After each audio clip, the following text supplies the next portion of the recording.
During my Tonic Trouble review, I noticed something strange. In order to become Big Ed, you had to eat a Crunch Bar. That's right, a Nestle's Crunch Bar. Now I know Tonic Trouble wasn't invented to be its own game, and it was merely invented to test an engine. But still, it got me thinking, why have companies and video games come together for really bad product placements and even their own product-based games? I mean, you have to be a complete sellout to have that much product placement.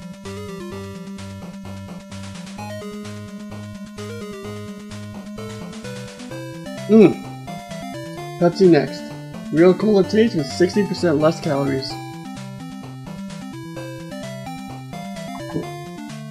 Now I know product placement games aren't good at all, but they've been around since video games were invented, so why not make a list of them? Keep in mind that my lists are in order for reasons of my own, and that'll make a lot of sense. This is my top 5 product placement video games. Chase the Chuck Wagon is a promotional game made by Purina in 1983 for the Atari 2600. In the 1970s and 80s, Purina had an ad campaign where a dog would chase a chuck wagon across the floor of a living room. Wait, that's not it. There it is. We took big, tender, juicy chunks, golden nuggets loaded with vitamins, and rich meat broth. I want that dog food. This game is loosely based on that idea, as the main objective is to catch a chuck wagon and get that delicious dog food.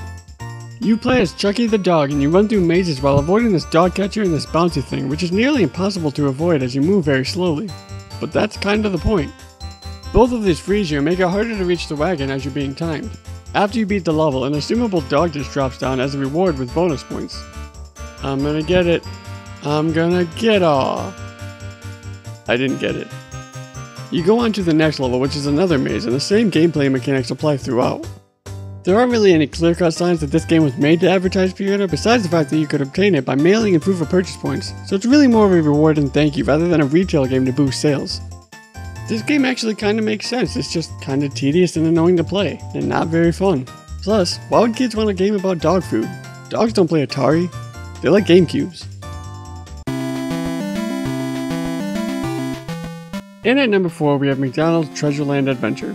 Made for the Sega Genesis in 1993, it's your basic platformer. You play as Ronald McDonald when he comes across 1/4 of a treasure map and decides to go on an adventure to find the other pieces. Hey Ronald, how about instead of digging around in the magic forest, you go make me some burgers?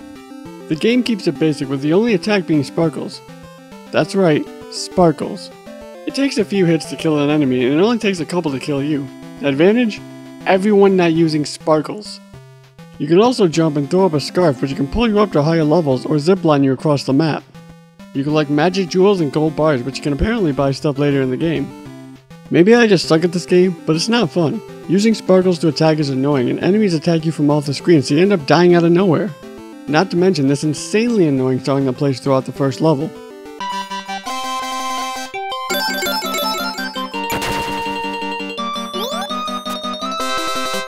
And if anything, it doesn't make me want McDonald's at all. It doesn't even reference McDonald's or advertise it, which in a way is good, but then why make a game? To piss me off with sparkles, that's why. Hooray, I'm dead and the game is over. This is what I think of your game, McDonald's. Captain Novolin is my number 3. It's a game that came out for the Super Nintendo in 1992. It was made by the company Novo Nordisk, who makes Novolin insulin. Pretty ironic seeing how it comes after the McDonald's game. Now first off, I want to mention that this game isn't really out to sell a product like the rest of these games, but rather educate kids about diabetes through video game means. That being said, this game sucks. You play as Captain Novolin, who has type 1 diabetes, who has to save the mayor, who also has diabetes. The main objective is to defeat Blubber Man and his junk food minions while eating healthy. The gameplay mechanic consists of walking and jumping. That's it. You simply avoid the bad foods and eat the good ones while randomly answering questions about diabetes and learning more and more about the illness. After you make your way past the first level, you get a badass boat. Aw yeah. But wait, there's more. No there isn't. It's the exact same game mechanics. But at least it's a jumping boat, right?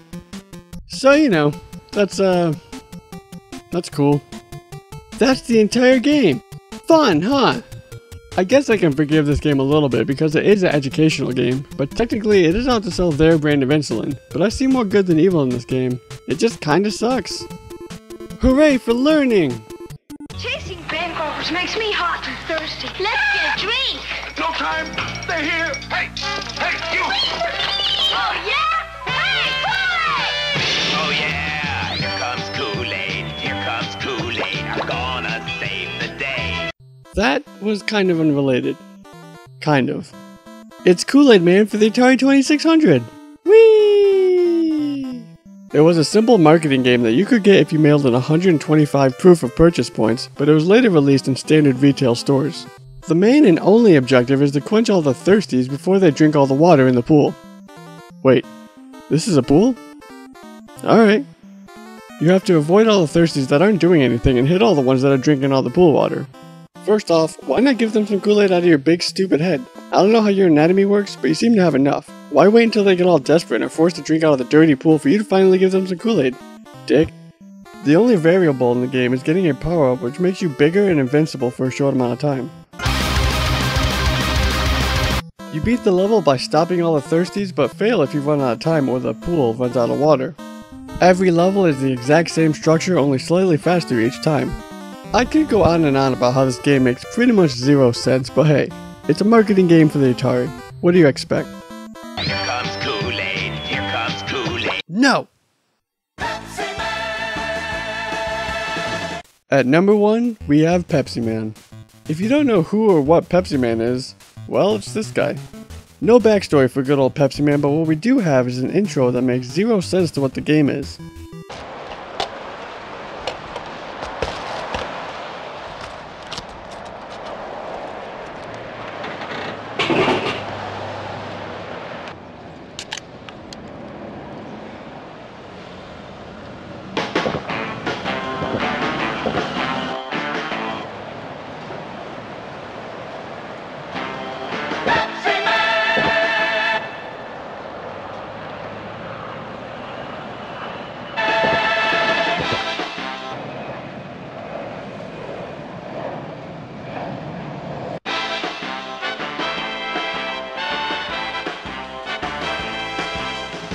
Yep, this guy likes Pepsi.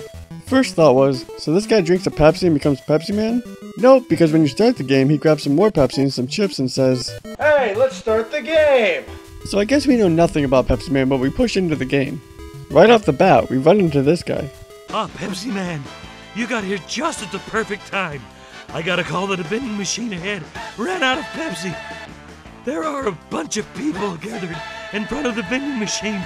They want Pepsi. And the word is that they're just about to riot. Wait, so people are going to riot if they don't get Pepsi? People love Pepsi.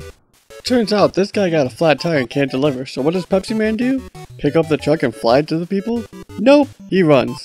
And that's it. The main objective is to pick up as many Pepsi cans as you can and get it to the vending machine to finish the level. Which brings me to my next point.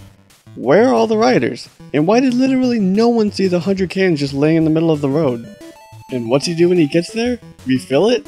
Nope! He takes one out of the supposed empty machine and drinks one. What a superhero!